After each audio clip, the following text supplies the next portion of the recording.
శేఖర్ రెడ్డి గారు చాలా నష్టపోయారండి. ఎలక్షన్ ముందు జరిగిన ఈ దుష్ప్రచారం మీ భూమి మీది కాకుండా పోతుంది, మొత్తం మీ ఆస్తులన్నీ జగన్మోహన్ రెడ్డి దోచుకోబోతున్నాడు, మీ పిల్లలకి మీకు గొడవలు రాబోతోంది, రాష్ట్రం అంతా ఒకరి జుట్లో ఒకరు పట్టుకునే పరిస్థితి వస్తుంది. చాలా ఒక దుష్ప్రచారాన్ని, ఒక అబద్ధాన్ని ఇంత చక్కగా, ఇంత కన్స్ట్రక్టివ్గా, ఇంత స్మార్ట్గా ప్రజల మెదళ్లలోకి ఎక్కించగలగడం నిజంగా దానివల్ల జరిగిన నష్టం ఏంటో చెప్పండి. రాష్ట్రానికి లేకపోతే రైతులకో, ఆ పాసు పుస్తకాలు స్థలం ఉన్న వాళ్ళకో, యజమానులకో ఏ నష్టం అయితే జరగలేదు, అందరికీ లాభమే జరిగింది. కానీ మీ పార్టీకి మాత్రం చాలా నష్టం జరిగింది. సార్ నమస్తే అండి, ఈశ్వర్ గారు, మీకు అలాగే తోటి ప్యానలిస్టులకి, సాక్షి టీవీ వీక్షకులందరూ కూడా గుడ్ ఈవినింగ్ సార్. సార్ అధికారమే పరమావధిగా, కుర్చీయే పరమావధిగా, సీఎం కావడమే పరమావధిగా, రాజకీయాలను ఎంతలా దిగజార్చొచ్చు, రాజకీయాల్లో ఎన్ని పచ్చి అబద్ధాలు మాట్లాడొచ్చు, ఒక పార్టీ మీద ఎంతలా విషం జమ్మొచ్చు, ఒక మంచి పాలసీ మీద కూడా విషం జమ్మి లబ్ధి పొందొచ్చు అనడానికి ఉదాహరణ చంద్రబాబు నాయుడు గారు ల్యాండ్ టైటిలింగ్ మీద యాక్ట్ మీద చేసినటువంటి తప్పుడు ప్రచారం సార్. ఎందుకంటే ఎంత దుర్మార్గం అంటే సార్, ల్యాండ్ టైటిలింగ్ యాక్ట్ అనేది ఏదైతే చంద్రబాబు నాయుడు గారు లేకపోతే జగన్మోహన్ రెడ్డి గారు ఇట్లా రాష్ట్ర ప్రభుత్వాలు తెచ్చింది కాదు సార్. ల్యాండ్ టైటిలింగ్ యాక్ట్ అనేది 2019 నవంబర్ 25వ తారీఖున నీతి ఆయోగ్ తీసుకొచ్చినటువంటి యాక్ట్ అది. దాన్ని రాష్ట్ర అసెంబ్లీ కూడా బిల్లు పాస్ అయింది. ఆ బిల్లు పాస్ అయినప్పుడు పయ్యావుల కేశవ్ గారు కూడా, వాళ్ళ పార్టీకి చెందిన వాళ్ళే సార్, వాళ్ళు కూడా ఆ బిల్లుకు మద్దతు తెలిపారు సార్. ల్యాండ్ టైటిలింగ్ యాక్ట్ అనేది మంచి యాక్ట్, అద్భుతమైన యాక్ట్ అని చెప్పేసి ఇప్పుడు ఆర్థిక మంత్రి, అప్పుడు పిఎస్సి చైర్మన్ గా ఉన్నటువంటి ఆయన కూడా చెప్పడం జరిగింది. కానీ ఎన్నికలు వచ్చేసరికి చంద్రబాబు నాయుడు గారు పట్టుకొని మీ భూమి మీది కాదంట సార్. ఎంత దుర్మార్గం సార్.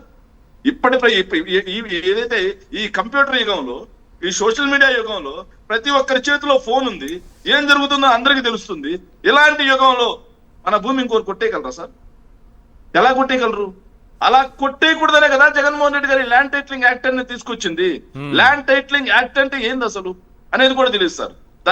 దాని విధి విధానాలు అంటే ఎలా ఉంటాయని కూడా తెలుసు సార్. విధి విధానాలు ఏంటి?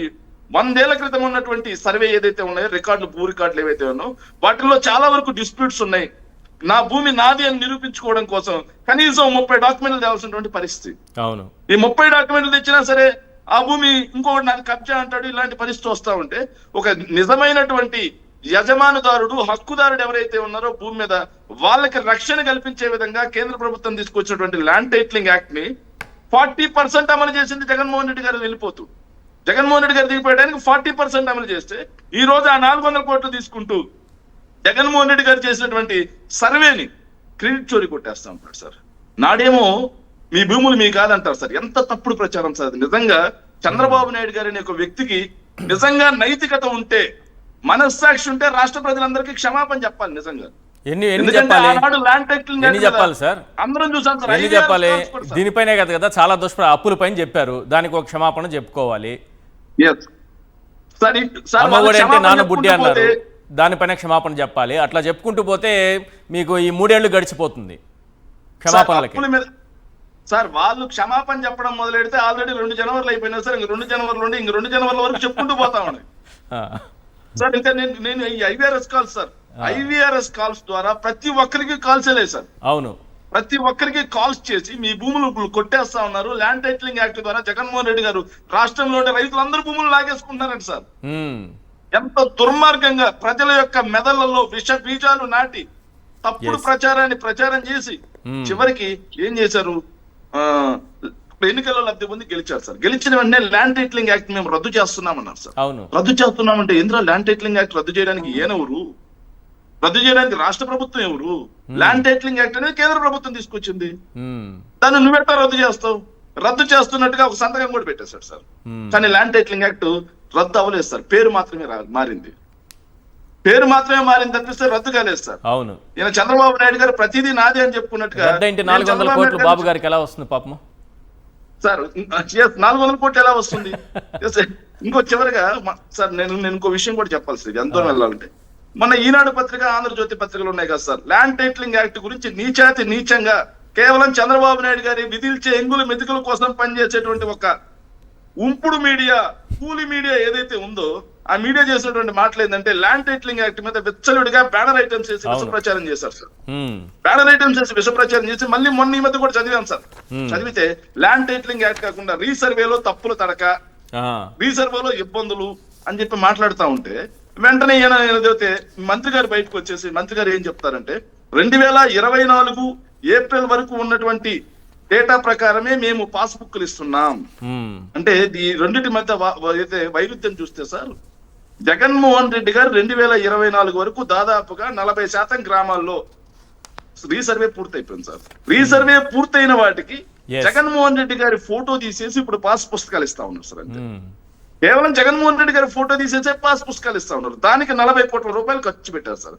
అంటే జగన్మోహన్ రెడ్డి గారు సర్వే చేయడం కోసం మొత్తంగా డ్రోన్లు, అదే విధంగా సర్వే చేయడం కోసం రోవర్లు అన్ని తీసుకొచ్చి శాటిలైట్ సిస్టమ్ ద్వారా మొత్తం చేసి 40% గ్రామాల్లో చేసి పెడితే కేవలం జగన్మోహన్ రెడ్డి గారి ఫోటో తీయడం కోసం 40 కోట్లు ఖర్చు పెడతా ఉన్నారు సార్. అంటే ల్యాండ్ టైటిలింగ్ ఏం మారలేదు సార్. జగన్మోహన్ రెడ్డి గారి ఫోటో తీస్తున్నారు, డబ్బులు తీసుకుంటున్నారు, అంతే సార్. అంతేనా? జగన్మోహన్ రెడ్డి గారు ఫోటో తీస్తున్నారు, దానికి కూడా 40 కోట్లు ఖర్చు పెడతా ఉన్నారు సార్. ఎస్. సో ఆ విధంగా ముందుకు సాగారు తప్పిస్తే ఎక్కడ కూడా ల్యాండ్ టైటిలింగ్ యాక్ట్ అనే దుష్ప్రచారాన్ని ఈ రోజు రాష్ట్ర ప్రజలు కూడా, నేను మొన్న మా గ్రామానికి కూడా వెళ్ళాను సార్ సంక్రాంతి సందర్భంగా. రీసర్వే జరుగుతా ఉంటే నేను అడిగాను, ఏనా ల్యాండ్ టైటిలింగ్ యాక్ట్ అన్నారు, జగన్మోహన్ రెడ్డి గారు భూములు దోచేస్తా అన్నారు, మీరందరూ మీ తెలుగుదేశం పార్టీ కోటేశారు, మరి ఈ రోజు చూస్తే మళ్ళీ అదే నడుస్తా ఉంది కదా, ఏంది మీ పరిస్థితి అని అడిగితే వాళ్ళు చెప్పే మాట వింటే నవ్వొస్తా ఉంది సార్.